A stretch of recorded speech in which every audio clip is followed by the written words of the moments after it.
Haleluya, saudara pemirsa. Kita akan berbicara tentang dihidupkan oleh joy.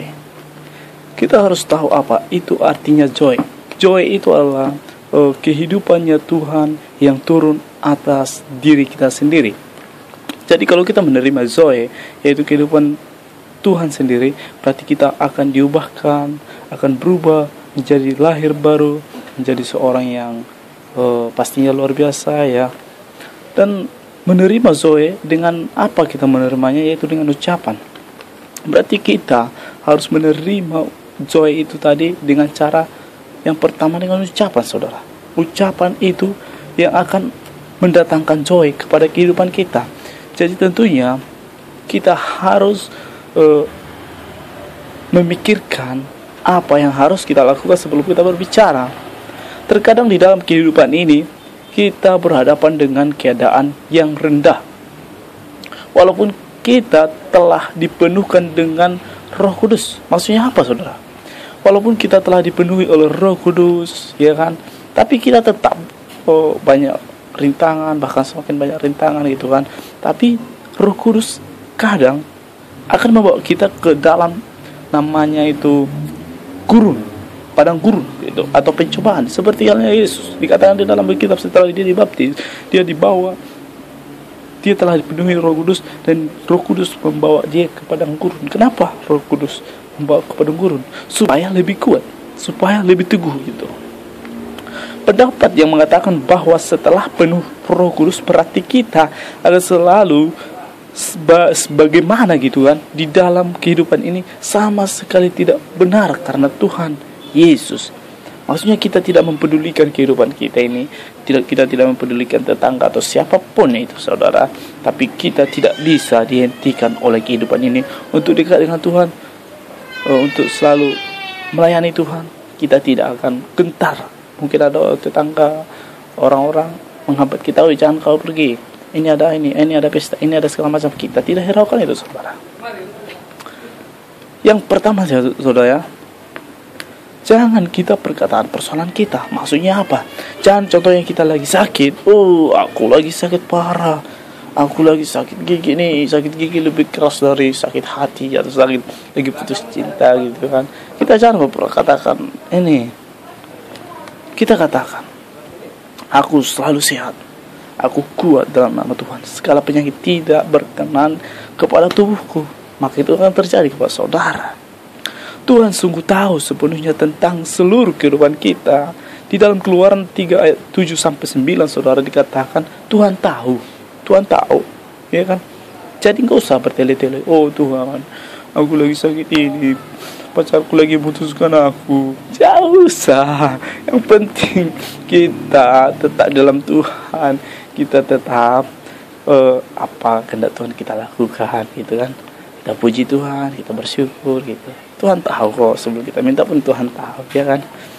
Penjelasan kita akan persoalan kita hadapi bukan hanya tidak akan mengubah keadaan, melainkan menghalangi pekerjaan Tuhan di dalam kehidupan kita, ya. Kalau kita semakin bertele-tele, ya kan, "Oh Tuhan, kemana ini? Aku udah berjualan tetapi jualanku tidak laku. Kemana Tuhan? Oh Tuhan," bertele-tele, bahkan semakin down nanti itu, saudara. Tuhan sendiri tidak mempertanyakan situasi tersebut kepada kita. Tuhan tidak, "Apa masalahmu ini. Tapi apa kata Tuhan? Apa yang harus kulakukan untukmu?" Seperti ada orang buta yang di Alkitab itu, bukan dibilang, "Kenapa kau lagi sakit ya, kau lagi ini apa?" Tapi apa kata Tuhan? "Apa yang harus kuperbuat kepadamu?" Datang orang buta, "Rabuni aku, buat aku melihat. Jadilah padamu sebagaimana imanmu." Jadi jangan usah, "Tuhan, aku lagi buta." Emang Tuhan nggak tahu dia buta? Tuhan tahu. Tapi Tuhan ingin kita mengatakan apa yang kita minta. "Rabuni aku," selesai ya. Apakah percaya? Aku percaya. Gitu. 2, perkataan firman Tuhan. Kita harus selalu menyampaikan firman Tuhan. Di dalam perkataan firman Tuhan adalah berkuasa. Contohnya, saudaraku, jika ada teman kita ya kan lagi sedih, lagi galau, "Oh Tuhan Yesus mengasihimu," katakan demikian. Atau contohnya usahamu akan selalu meningkat dan tidak pernah turun. Katakan demikian. Umur bahkan panjang umurnya. Terjadi. Karena perkataan kita sama seperti halnya kalau kita waktu di hutan, kita bersorak. Waktu kita pergi ke hutan ya, ada gunung. Contohnya kita panggil Bapak, contohnya kan, pasti memantul suara itu. Bapak. Nggak mungkin jadi gitu berubah kan? Tapi kita juga gitu. Bapak, di dia gitu kan. Memantul. Jadi kalau kita perkataan yang baik, jadi yang baik itu akan terjadi, memantul, tidak berubah. Jadi kalau kita perkataan yang tidak baik, juga perkataan yang tidak baik, itu akan menjadi tangkap iblis dan menjadi pantulkan kepada kita nyatanya gitu. Jadi kita harus semakin teliti di dalam perkataan kita. Karena apa? Karena perkataan kita itu iblis akan mengambilnya. Apalagi nanti sekali kita berkata contohnya, aduh pusing kali aku, ditangkap iblis, dia udah mengatakan ini. Jadi ibaratnya perkataan kita itu udah kita tanda tangani di atas apa itu, contohnya saya sakit, kau tanda tangani sakitnya. Jadi harus iblis pun tidak ada bukti membuat kau sakit. Jadi jika perkataanmu, walaupun contohnya kau keadaan sakit, saya sembuh, saya tidak bisa dikuasai oleh sakit penyakit. Jadi pertanyaan ini, jadi kalau saya ke dokter dong, ke mana dong gitu kan, sambil garuk-garuk kepala lagi ya kan. Gak mungkin saya, contohnya kita pergi ke dokter ya kan, dokter apa kamu ngapain, berobat dokter, apa sakitmu?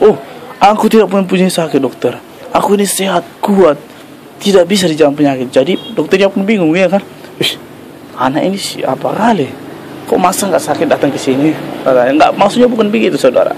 Ada satu memperbaikinya. Gini saudara, apa sakitmu? Dokter, saya sakit kepala dokter udah 3 hari. Tapi ada katanya harus kita tambahkan tetapi. Nah contohnya, saya sakit kepala dokter udah 3 hari, tetapi saya percaya Tuhan bisa memakai dokter untuk menyembuhkan sakit kepala saya, dan saya akan sembuh dan tidak bisa lagi sakit gitu. Kita harus mengatakan demikian. Harus kita kuat gitu saudara. Kita harus berhati-hati dengan ucapan kita. Kita harus mengatakan berkat, aku akan menjadi pemimpin bangsa, aku akan anak cucu orang benar berkuasa di bumi. Kita harus berkata demikian. Kau semangat. Kita harus meluaskan perkataan iman supaya yang mendengarkan pun merasa diberkati. Gitu saudara. Pokoknya tidak boleh di dalam perkataan kita ucapkan yang sia-sia, karena setiap perkataan, kata firman Tuhan, itu akan kita pertanggungjawabkan. Udah kita pertanggungjawabkan nanti di kursi pengadilan. Gak ada guna, membuat kita susah kan, karena nyata dia. Jadi buat apa kita ucapkan? Kita harus hati-hati saudara. Harus hati-hati mengatakan perkataan kita. Kita harus semangat, tetap semangat di dalam Tuhan. Perkataanmu, kata dunia, mulutmu adalah harimaumu. Kalau di dalam Alkitab mengatakan perkataanmu bisa membunuh engkau. Jadi perkataan kita bisa menjadi kita sukses, menjadi kita berhasil, dan juga bisa membuat kita akan mati, akan hancur, akan apa. Tapi kita tergantung kita pasti.